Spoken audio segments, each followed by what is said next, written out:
dai, kalau dai nih nggak apa-apa lah, dia ngomong segala macam nasihat nggak apa-apa. Tapi kalau ustadz atau penceramah atau kiai itu harus bisa bahasa Arab. Nggak bisa bahasa Arab nggak usah didengerin. Kalau mencintai Nabi ya harus mati-mati ya. Nggak boleh mencintai Nabi kok sekedarnya, nggak bisa. Tidak beriman kalian sampai aku lebih dicintai daripada anaknya, orang tuanya, dan manusia pada umumnya.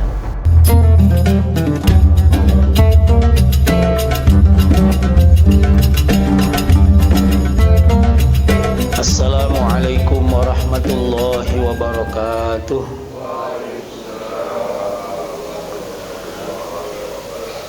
Alhamdulillahi rabbil alamin. Wabihi nasta'inu ala umurid dunya waddin. Wassalatu wassalamu ala sayyidina maulana Muhammadin wa ala alihi wa ashabihi wa man tabi'ahum bi ihsanin ila yaumiddin, amma ba'd. Jamaah Masjid Al-Hidayah, Jamaah Masjid Nurul Hidayah yang dimuliakan Allah Subhanahu wa taala, para pemirsa Kafnun Channel dan Masjid Nurul Hidayah Instagram yang dimuliakan Allah Subhanahu wa taala. Alhamdulillah, kita semua bersyukur kehadirat Allah Subhanahu wa taala. Pagi hari ini kita dikumpulkan oleh Allah dalam keadaan sehat walafiat. Dalam keadaan iman dan takwa, melaksanakan perintah Allah, sholat subuh berjamaah. Moga-moga kita semua ditetapkan imannya, dikuatkan imannya, dan ditebalkan imannya. Amin ya rabbal alamin. Salawat dan salam semoga tetap tercurah kepada baginda Nabi Muhammad sallallahu alaihi wasallam, yang insya Allah kita semua melalui tuntunan ulama, tuntunan dari guru-guru, kiai-kiai kita bisa melaksanakan ajaran dan melestarikan sunnah baginda Nabi Muhammad sallallahu alaihi wasallam. Kita lanjutkan pengajian kita sampai ke hadis yang ke-42. Ya, 42. Qala al-muallifu rahimahullahu taala. Terlebih dahulu kita baca suratul Fatihah untuk kedua orang tua kita dan guru-guru kita semuanya sejak kita kecil sampai hari ini, utamanya muallif kitab ini. Al-Fatihah. A'udzubillahi minasyaitonirrajim. Bismillahirrahmanirrahim. Alhamdulillahirabbil alamin arrahmanir rahim maliki yaumiddin. Iyyaka na'budu wa iyyaka nasta'in. Ihdinas siratal mustaqim. Siratal ladzina an'amta 'alaihim ghairil maghdubi 'alaihim waladdallin. Amin. Bismillahirrahmanirrahim. Qala al-muallif rahimahullahu ta'ala wa nafa'ana Allahu bi 'ulumihi. Amin. Ahabbukum ilallahi aqallukum ta'ma wa akhaffukum badana. Ahabbukum ilallahi, rawahu Dailami an Ibni Abbasin. Ahabbukum ilallahi, yang paling Allah cintai di antara kalian itu aqallukum, yang paling sedikit apanya, ta'man, makannya, wa akhaffukum, dan yang paling ringan apanya, badanan, badannya. Jadi Rasulullah sallallahu alaihi wasallam dalam sebuah riwayat diceritakan bersabda bahwa hamba yang Allah cintai diantaranya secara zahir adalah yang sedikit makannya. Kenapa sedikit makan? Karena orang yang banyak makan itu nanti dia kenyang, orang yang kekenyangan itu males ibadah. Itu urutannya. Orang yang badannya gemuk itu ruku susah, sujud susah, duduk di antara dua sujud, tahiyat susah. Jadi kata kuncinya berarti apa? Kata kuncinya adalah semua yang mengantarkan kita pada kemudahan beribadah itu bagus. Semua yang mengantarkan kita pada sulitnya kita beribadah itu tidak baik. Nah, makanan yang sedikit ini, dulu saya belajar hadis di Madrasah Aliyah itu saya masih ingat. Salah satunya kenapa anak nomor 2 saya namai Dalhar Muhammad. Itu karena saya punya 3 Dalhar, 3 guru berarti. Yang pertama guru hadis saya namanya Kiai Dalhar Sya'roni. Yang kedua Kiai ngaji Bulughul Maram, hadis juga, hadis fikih, itu Kiai Haji Dalhar Munawwir, istrinya kakeknya istri saya. Yang ketiga Kiai Dalhar Watucongol, Kiai Dalhar Watucongol. Tiga-tiganya tuh punya kesan sendiri. Yang pertama Kiai Dalhar Sya'roni, beliau itu waktu itu ngajari saya hadis pertama kali. Bunyinya begini, saya masih ingat. Ma mala'a adamiyun wi'aan syarran min batnihi luqaimatun yuqimna sulbah fathuluthun li ta'amihi wa thuluthun li syarabihi wa thuluthun li nafasihi. Kata Nabi SAW, tidaklah seorang manusia, anak manusia, memenuhi perutnya lebih buruk atau syarron buruk ya, kecuali luqaimatun, beberapa suapan, yuqimna sulbahu, yang bikin tegak apa nih, tulang belakang. Orang kalau lapar kan begini kan, aduh lapar. Nah kata Nabi, yang penting dia bisa balik begini, itu udah aman. Lebih dari itu nggak bagus kata Nabi. Nah perut itu kata Nabi dibagi 3. Fathuluthun li ta'amihi, sepertiga untuk makanan. Wa thuluthun li syarabihi, sepertiga untuk minuman. Wa thuluthun li nafasihi, sepertiganya untuk nafas. Cuma di kalangan santri suka diplesetin, sepertiga untuk makan, sepertiga untuk minum, sepertiganya untuk udut. Untuk nafas tuh maksudnya untuk asap. Gitu. Nah itu Kiai Dalhar Sya'roni. Jadi kita itu makan itu ya itu, orang kalau terlalu banyak makan nggak minum ya seret. Minum aja nggak makan kembung, makan minum nggak disisain nafas, ngap. Ya kan? Nah, maka sediakan itu. Sediakan wadah untuk makan, kemudian untuk minum dan untuk bernafas. Nah yang kedua, wa akhafukum badana. Nabi itu apa, Allah itu suka orang yang badannya ringan ya. Maksudnya ringan apa? Ya ringan, betul-betul ringan ya, untuk beribadah, ringan untuk melakukan hal-hal yang baik secara zahir ya. Sehingga Nabi bilang itu dalam riwayat yang lain, al-mu'minul qawiyyu khairun minal mu'minid dha'ifi. Orang mukmin yang kuat itu lebih baik daripada orang mukmin yang lemah. Ringan, badannya ringan, kurus kering kerontang, tapi lemah, ya jelek, ya. Enggak, mau ini enggak kuat, mau ini enggak kuat, ya buruk, tidak bagus. Ya, tapi dia agak besar, kuat, nah itu Nabi suka ya. Ahibbu al-araba, cintailah Arab, li thalathin, karena 3 hal. Li anni arabiyun, yang pertama karena saya orang Arab.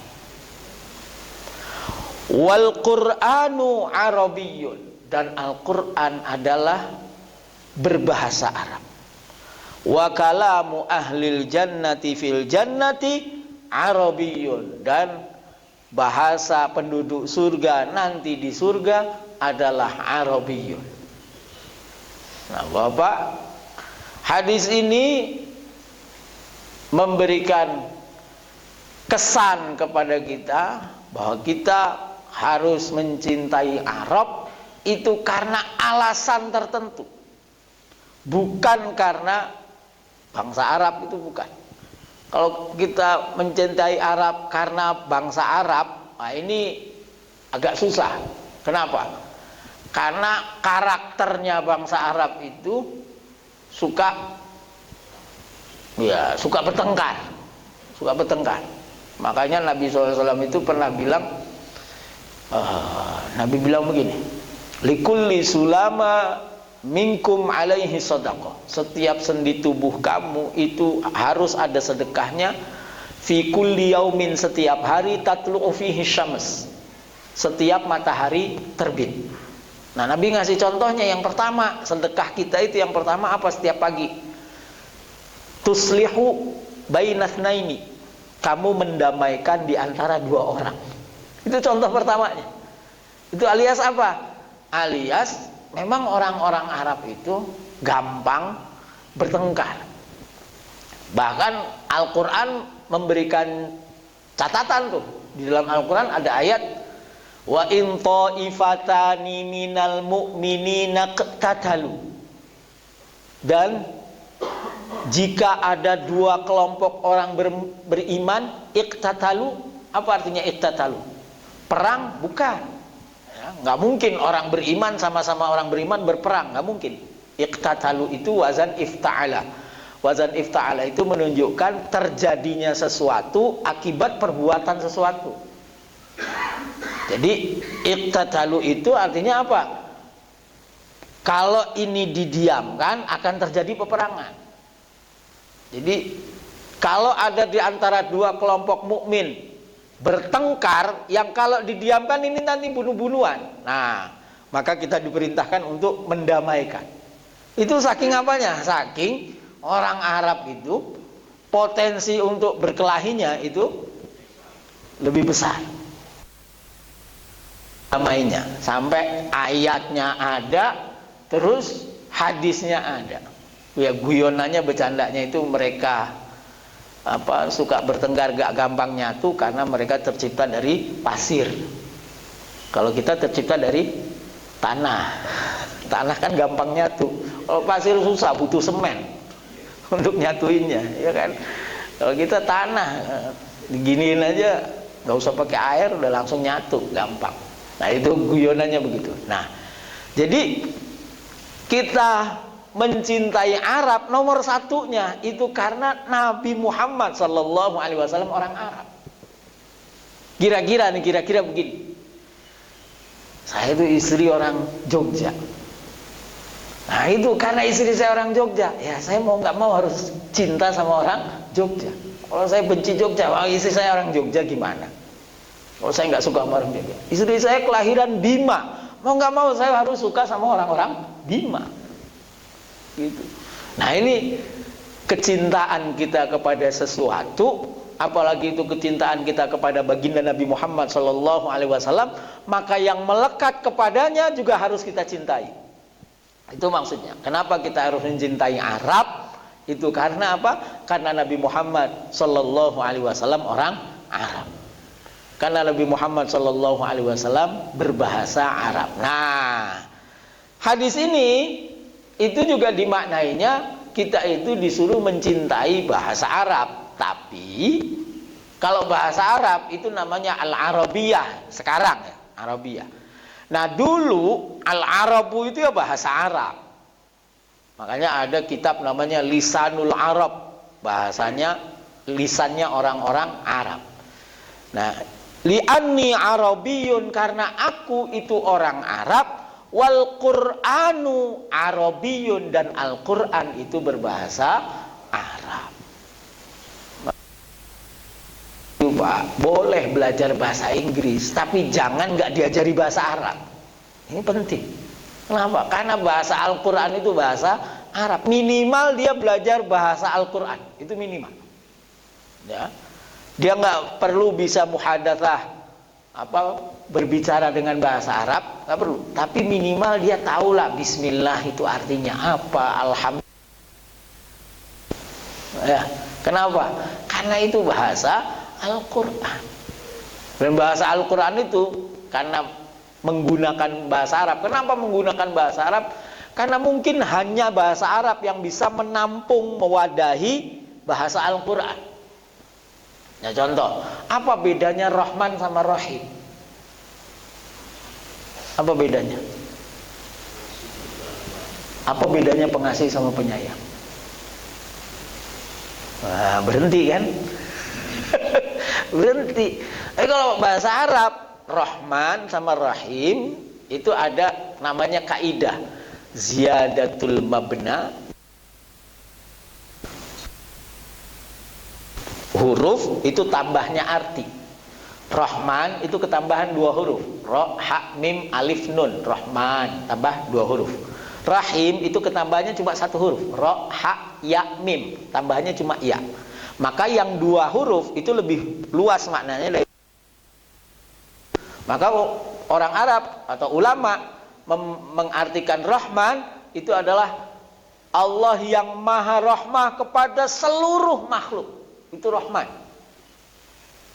Rahim wa kana bil mu'min. Rahim, Allah yang maha rahmah kepada orang yang beriman saja. Jadi orang yang beriman dapat 2, dapat Rahman, dapat Rahim. Sementara orang yang tidak beriman dapatnya cuma 1, Rahman. Ya kan, semua dapat. Nggak peduli dia sholat apa enggak, dikasih rezeki. Bahkan kadang-kadang lebih banyak. Tapi kita bilang, wah, dia nggak sholat, duitnya banyak, dompet tebel. Hah? Nah, itu dapat apa? Rahmannya Allah. Ya nggak usah itu. Orang yang nggak beragama sekalipun, nggak bertuhan sekalipun dikasih rahmah, dikasih nafas, dikasih rezeki, dikasih kehidupan, itu rahmat. Nah, itu bahasa Arab. Contoh lagi misalnya, yang tambah huruf tambah makna. Oh, ini Al-Kahfi. Ya.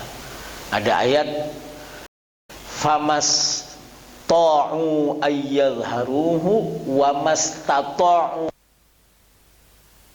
Jadi Ya'juj Ma'juj itu di dalam Al-Quran disebut famasta'u. Kalau terjemahannya itu nggak bisa, tidak bisa ayyadharuhu untuk melompatinya, wa mastata'u dan tidak bisa lahu naqbah, ngebolongin tembok yang dibikin oleh Dzulqarnain. Nah, itu kalimatnya ista'u sama istata'u. Yang satu nggak ada taknya, yang satu ada taknya. Kenapa? Karena ngelompat itu lebih mudah daripada ngebolongin. Ya kan? Melompat itu lebih mudah daripada melubangi. Jadi famasta'u nggak ada taknya karena cuma ngelompat. Wa mastata'u ada taknya. Kenapa? Karena dia harus melubangi. Itu bahasa Arab. Bahasa Arab. Jadi bahasa Arab itu satu-satunya bahasa yang bisa mewadahi. Dia beda ta'alluq, beda huruf depannya, itu beda arti. Raghibtu fika, itu saya cinta kamu. Raghibtu anka, saya benci kamu. Raghibtu ilaika, itu saya cenderung kepada kamu. Jadi beda belakangnya, beda arti. Itu bahasa Arab. Nah, ya. Jadi li'anni arabiyyun wal qur'anu arabiyyun. Kita harus belajar bahasa Arab semata-mata karena nabinya berbahasa Arab, Al-Qur'annya bahasa Arab. Maka Bapak Ibu, saya itu setengahnya. Kalau dai nih nggak apa-apa lah, dia ngomong segala macam nasihat, nggak apa-apa. Tapi kalau ustadz atau penceramah atau kiai itu harus bisa bahasa Arab. Nggak bisa bahasa Arab nggak usah didengerin. Iya, gimana dia mau menyampaikan isi Al-Quran, menyampaikan isi hadis Nabi SAW nggak paham bahasa Arab, terus ngomong hukum, nggak boleh. Ya kayak kemarin ada fatwa MUI son horek apa horek? Horek. Nah, ada kiroahnya imam ini horek. Kiroahnya ini horek. Itu yang memutuskan udah ulama-ulama yang ahli bahasa, ahli fikih. Ya. Diprotes sama ustadz-ustadz yang ya karena kepentingan sesuatu jadi bilang bahwa son horek itu halal.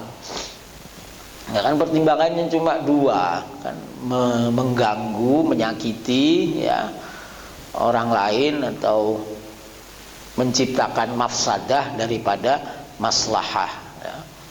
Yang harus dicegah mafsadahnya. Wal Qur'anu Arabiyyun wa kalamu ahlil jannati fil jannati Arabiyyun.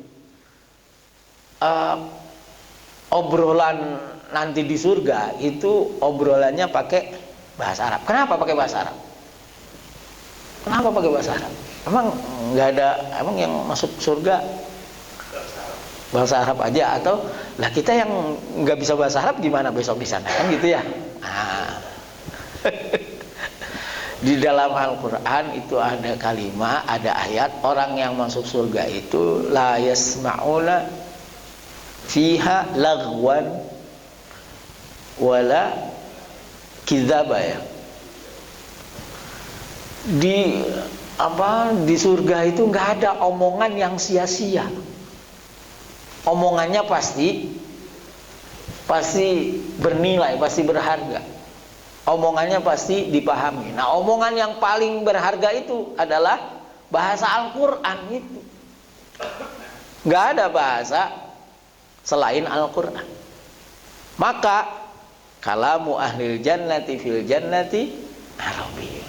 Memuliakan baginda Nabi Muhammad sallallahu alaihi wasallam.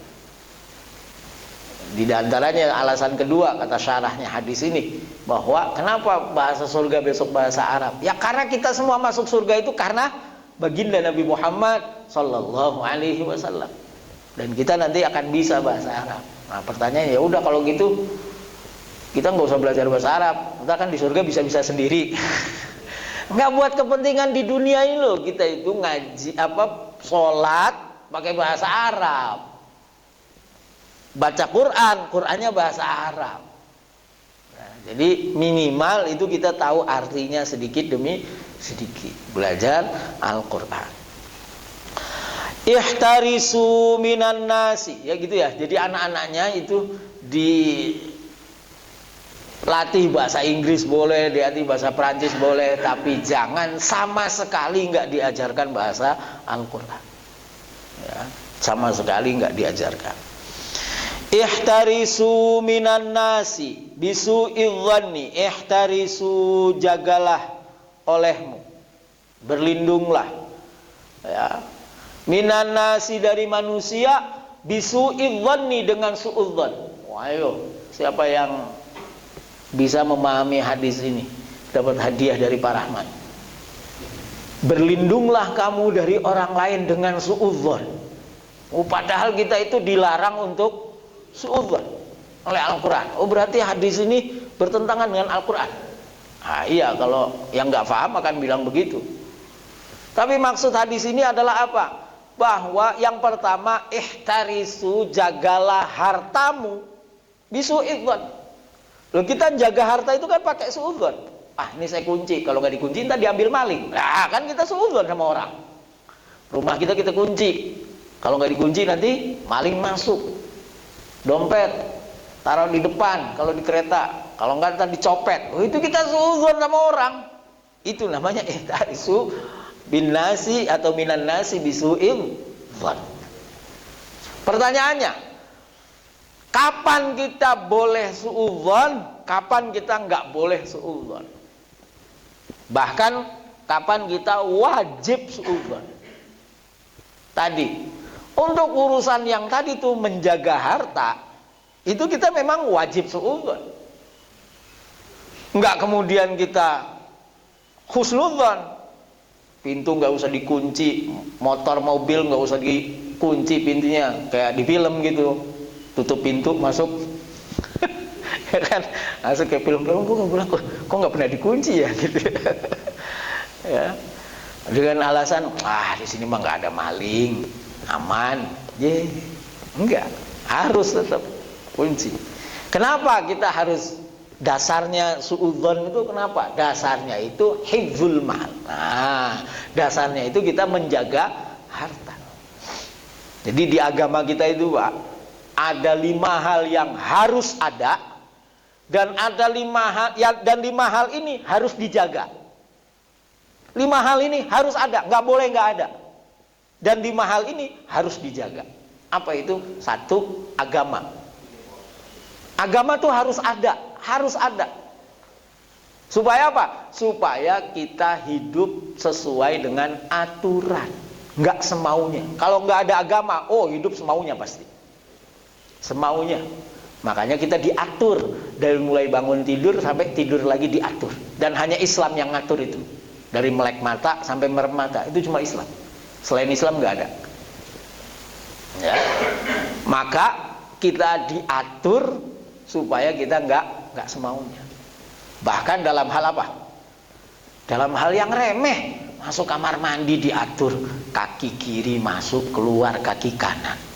Masuk ke tempat yang baik, masuk kaki kanan, keluar kaki kiri. Pakai baju diatur. Kalau ngancingin dari atas apa dari bawah?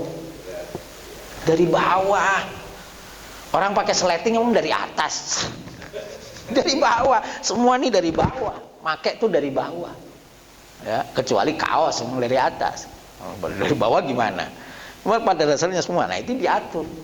Nutup, buka dari atas. Gitu. Nah, itu diatur semuanya. Kita itu bahkan beribadah nggak boleh semaunya. Sholat maghrib. Ada orang sholat maghrib bacanya waladhdallin amin ar-rahman. Waduh, baca surat ar-rahman. Padahal sholat maghrib itu sholat paling pendek, waktunya paling pendek. Kata sahabat, kami itu sholat maghrib bersama Rasul, lalu kami pulang. Rumah kami itu di Aqsal Madinah, di ujung kota Madinah, itu masih terang, belum gelap banget.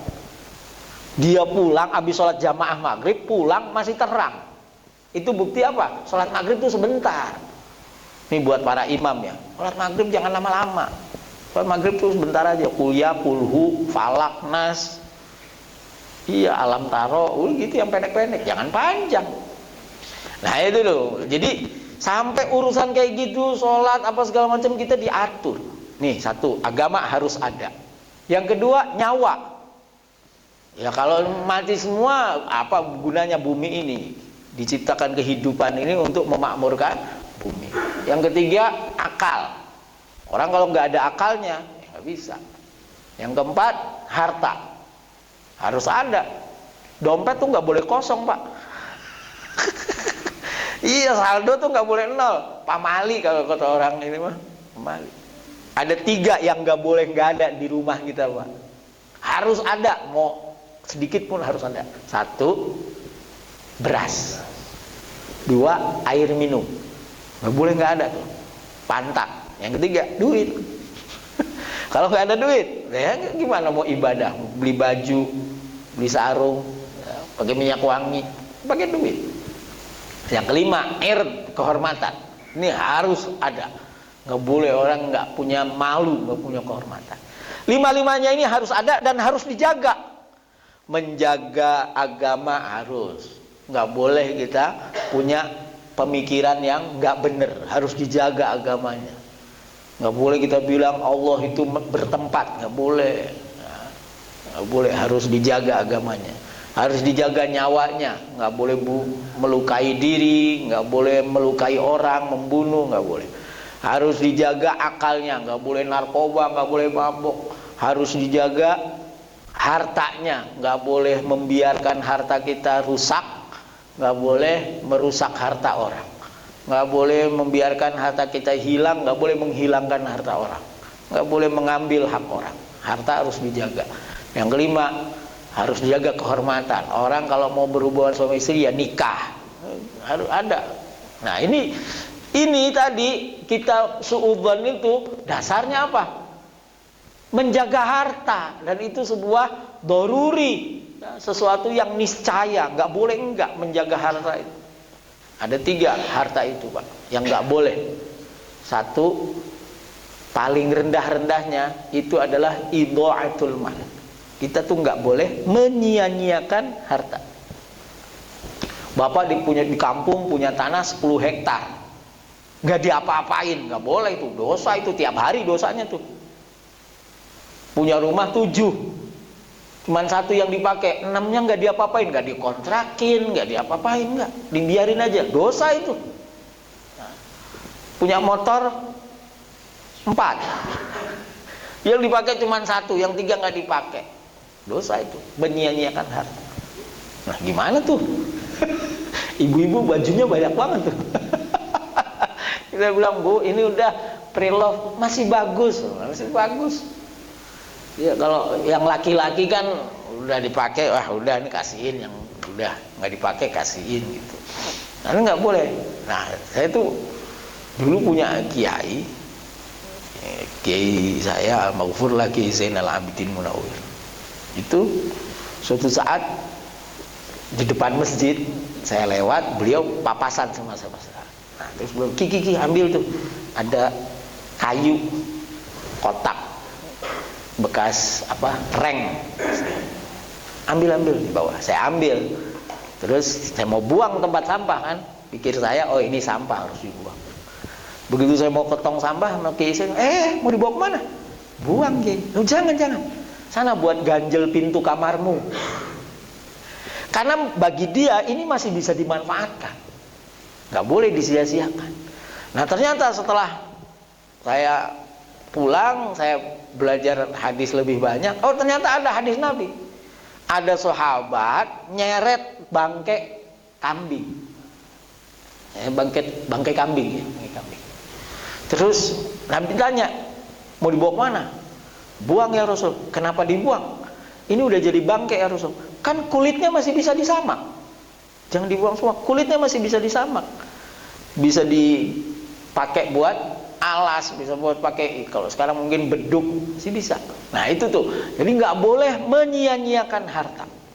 Nggak boleh. Yang kedua, nggak boleh merusak harta. Ya.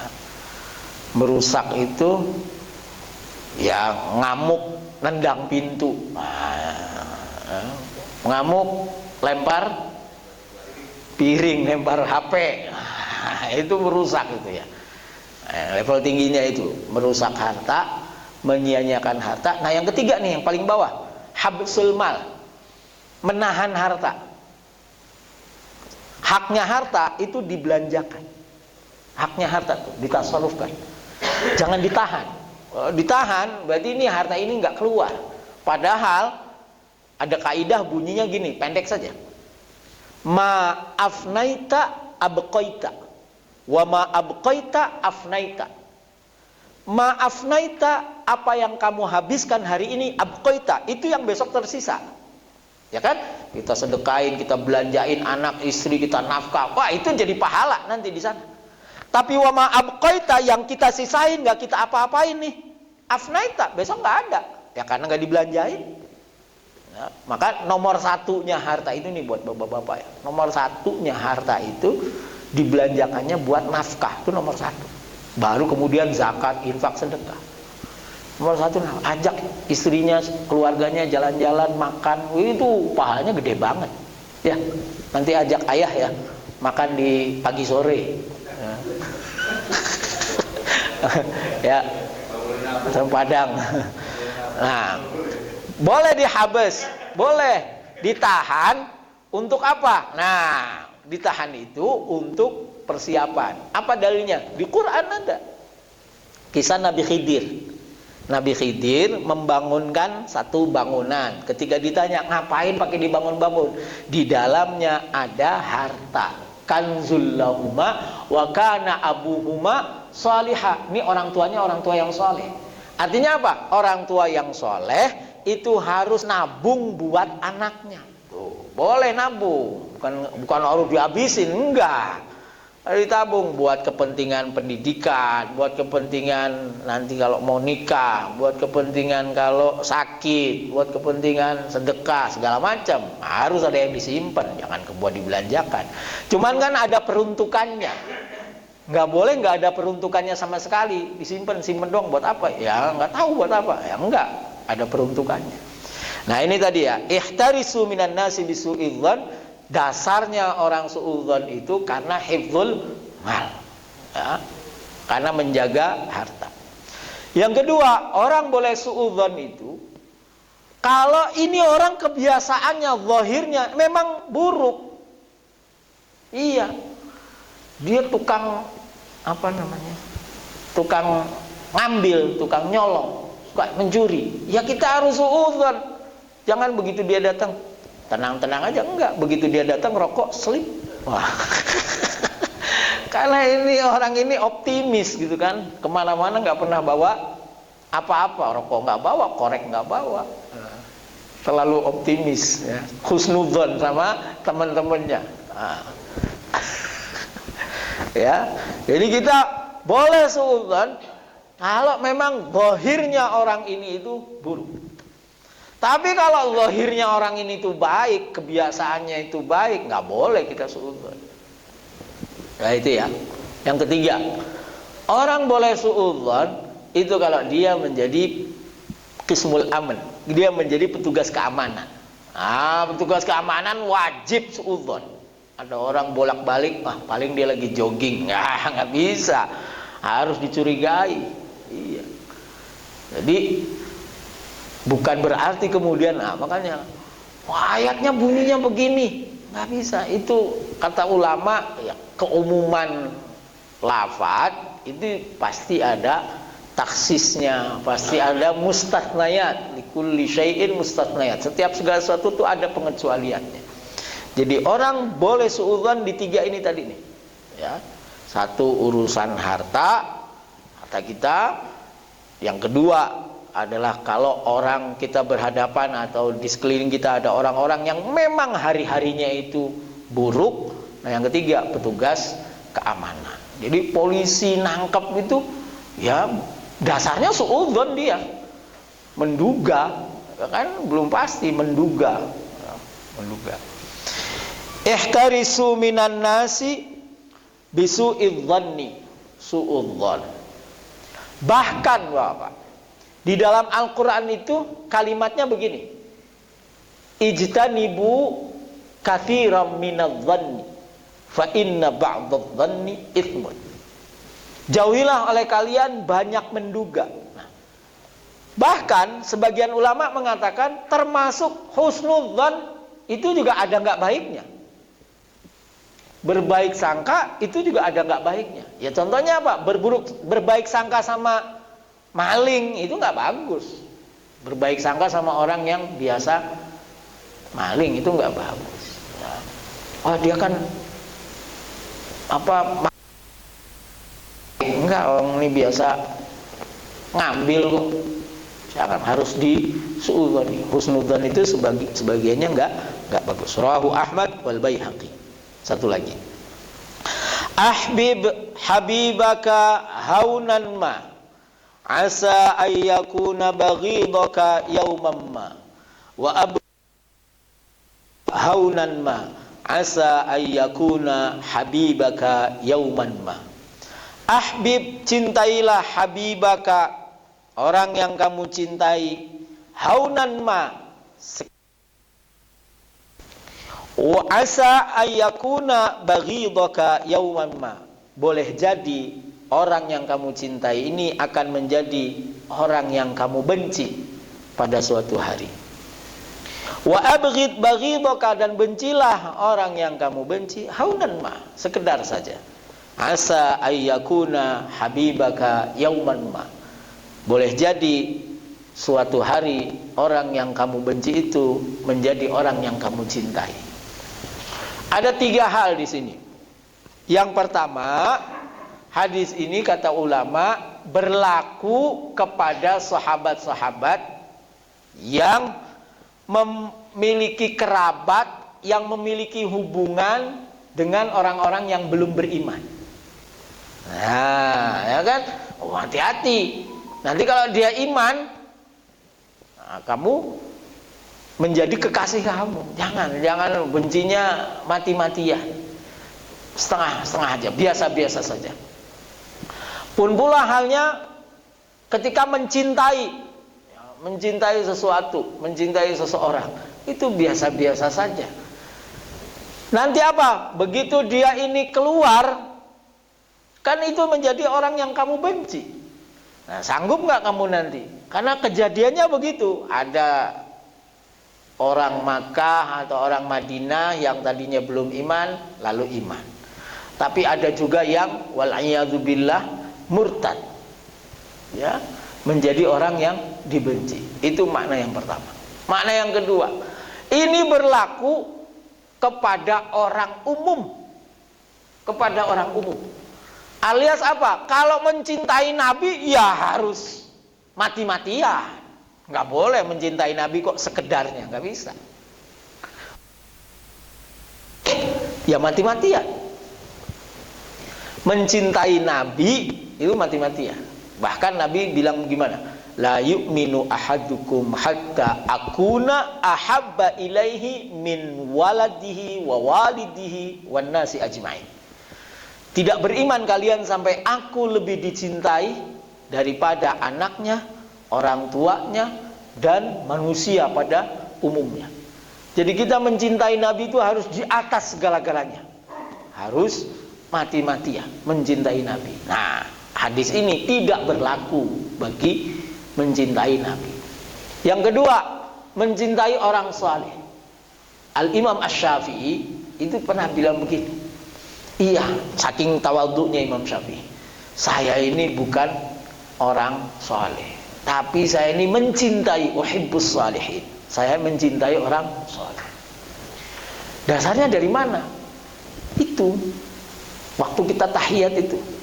Assalamu alaina wa ala ibadillahis salihin. Dia disebut khusus di dalam sholat kita. Ya Allah, berikan rahmat agungmu, keselamatan kepada kami dan orang-orang soleh dan hamba-hambamu yang soleh.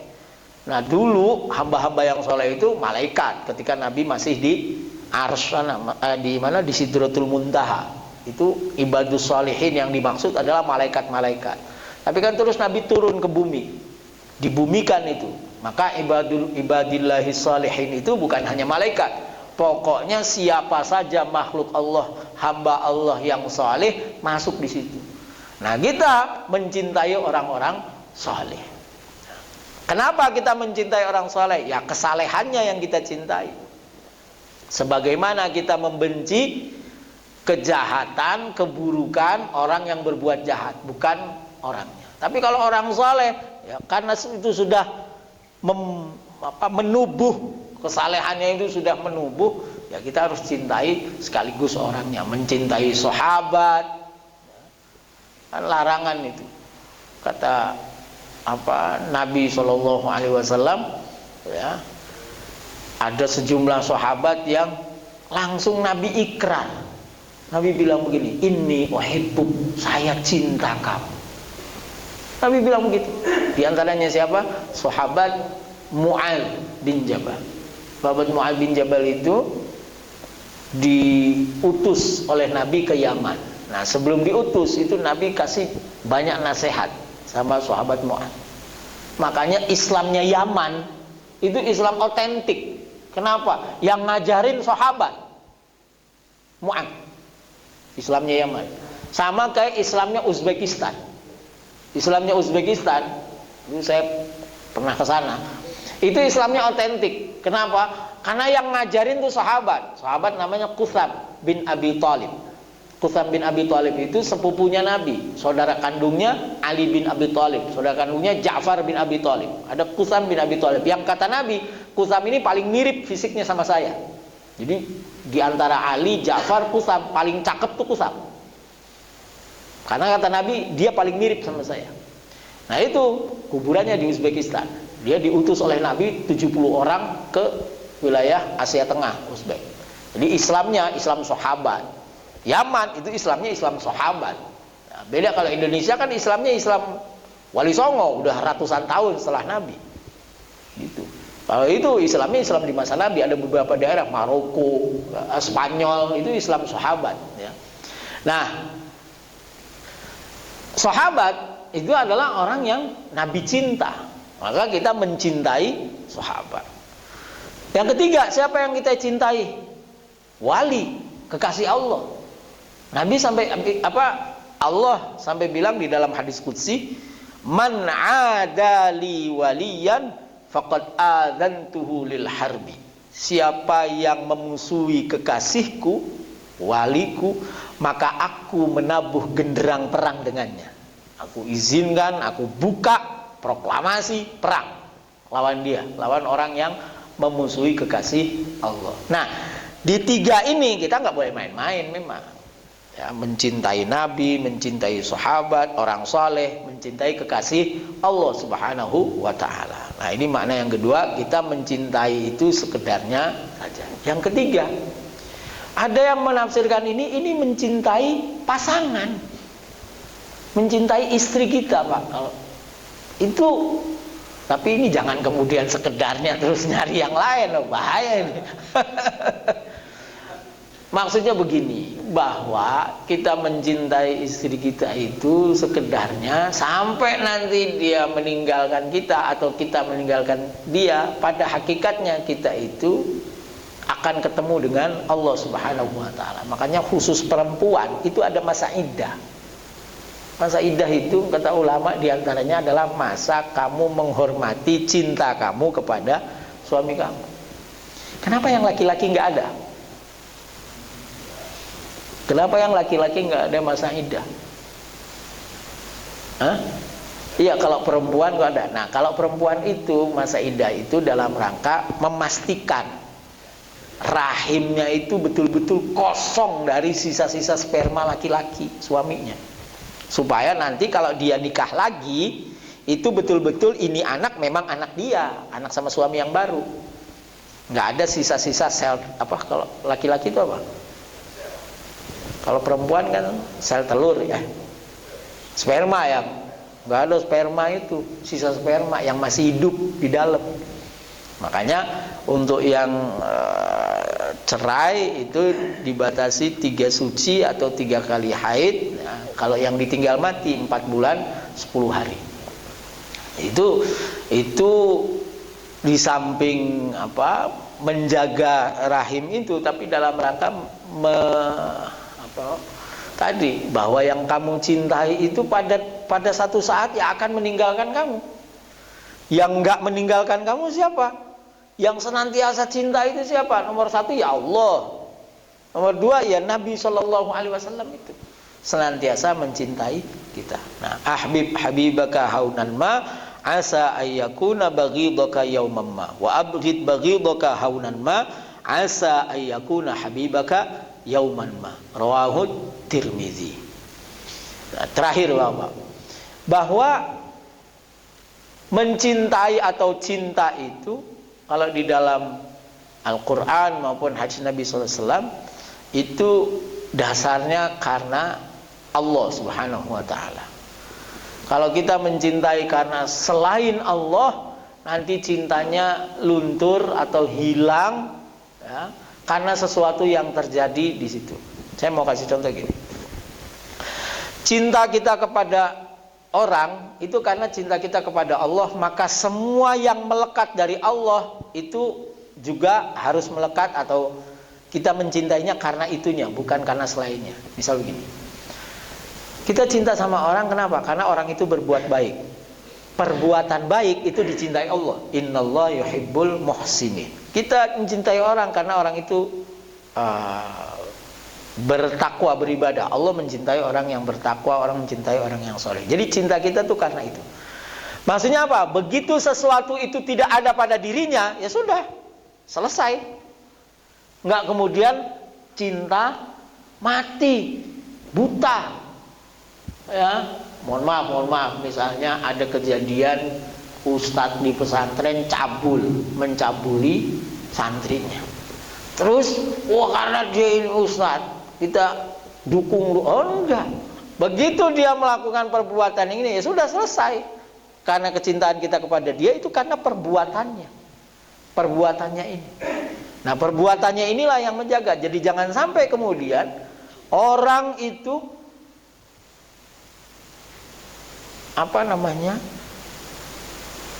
berbuat sesuatu yang melanggar norma pada posisinya sebagai seorang public figure, kiai atau saya mau kasih contoh gini.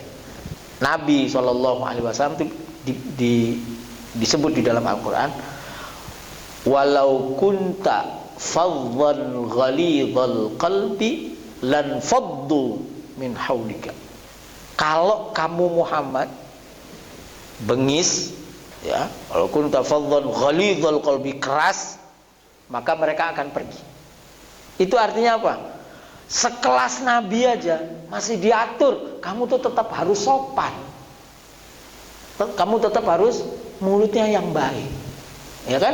Nah, misalnya ada ustadz ngomongnya kasar sama jamaahnya atau memaki jamaahnya, nah ini dia nggak ikut sama aturan yang dilekatkan kepadanya, kamu nggak boleh begini. Nah itu maksud saya. Jadi kita mencintai seseorang itu ya karena Allah, dasarnya Allah. Dasarnya perintah Allah, dasarnya apa yang digariskan oleh Allah Subhanahu wa taala. Sehingga apa? Sehingga kalaupun kita harus menyingkir, berpindah, itu karena Allah, bukan karena yang lain. Bukan karena nafsu kita, bukan semata-mata nafsu kita. Nah, Bapak, Ibu yang dimuliakan Allah Subhanahu wa taala, kecintaan itu di dalam Al-Qur'an itu secara naluriah itu dimulai dari anak. Nah, makanya di dalam Al-Quran disebut yauma yafirrul mar'u min akhihi wa ummihi wa abihi wa sahibatihi wa banihi. Besok hari kiamat orang tuh akan lari dari saudaranya, dari bapak ibunya, dari pasangannya, dari anaknya. Ini artinya apa? Urutan cinta kita paling dalam tuh sama anak. Sama anak paling dalam. Lalu sama pasangan, lalu orang tua, lalu saudara. Ini naluriah nih. Bahwa kecintaan kita itu kepada anak paling kuat daripada sama pasangan, daripada sama orang tua, daripada sama saudara. Ya kan? Ya, kita sama anak kita, ya, istri bisa ganti, anak nggak bisa. Ayo kita bela-belain anak, karena ini kecintaan pada anak itu secara naluriah. Sementara saudara paling buncit, paling belakang. Nah, ini semua kecintaan kita kepada anak, kepada pasangan, kepada orang tua, kepada ini itu diikat oleh yang namanya iman. Maka di dalam Al-Quran ada tulis disebutkan apa? Innamal mu'minuna ikhwah. Ya. Orang beriman itu adalah saudara. Jadi ikatan persaudaraan karena iman itu jauh lebih kuat daripada ikatan darah. Dalam hal ini anak tadi. Meskipun anak itu yang paling kita cintai, tapi begitu anak itu naudzubillah min dzalik keluar dari iman, udah lepas. Udah nggak cinta lagi, lepas. Keimanan itu menjadi dasar utama, apalagi dia satu darah. Nah, jadi ya kita mencintai di sini, mencintai siapa? Ya nomor satu mencintai baginda Nabi Muhammad SAW, keluar dari hadis ini. Yang kedua mencintai orang saleh, yang ketiga mencintai kekasih-kekasih Allah, dan mencintai orang beriman. Itu harus kuat. Yang mencintai orang beriman itu harus kuat. Sampai Nabi bilang, la yu'minu ahadukum hatta yuhibba li akhihi ma yuhibbu li nafsi. Tidak beriman kalian sampai kalian mencintai untuk saudara kalian apa-apa yang kalian cintai untuk diri kalian. Jadi kalau kita ingin sukses, kita cinta kalau diri kita sukses, ya kita juga harus cinta kalau saudara kita sukses. Itu maksudnya, ya. Nah, ini semua Bapak Ibu, mudah-mudahan Allah tumbuhkan kepada kita cinta kepada baginda Nabi Muhammad sallallahu alaihi wasallam, dan semua yang melekat kepadanya cinta kepada orang-orang saleh, cinta kepada kekasih-kekasih Allah, dan cinta kepada orang-orang beriman. Jangan cuman beda pendapat. Perang PWI sama PWI LS sama apa tuh? FPI, jangan ya. Kalau punya teman FPI saya WA. Ya. Sayangnya nggak punya saya. Kenalnya sama Habib Riziknya nggak bisa. WA Habib Rizik nggak punya nomor HP-nya juga. Kita jangan sampai karena iman terus satu iman malah na'udzubillah min dzalik bahkan membunuh, berani membunuh. Wallahu a'lam bishawab. Alhamdulillahirabbil alamin. Bismillahirrahmanirrahim. Alhamdulillahirabbil alamin. Hamdan yuwafi ni'amahu wa yukafi mazidah.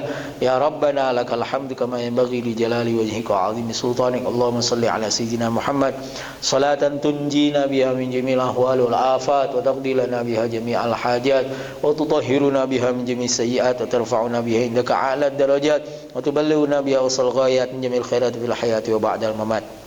Allahumma ighfir lana wa liwalidina wa limashayikhina wa li ahlina wa li ikhwanina minal muslimina wal muslimat wal mu'minina wal mu'minat. Ya Allah innaka afuwun ghafur.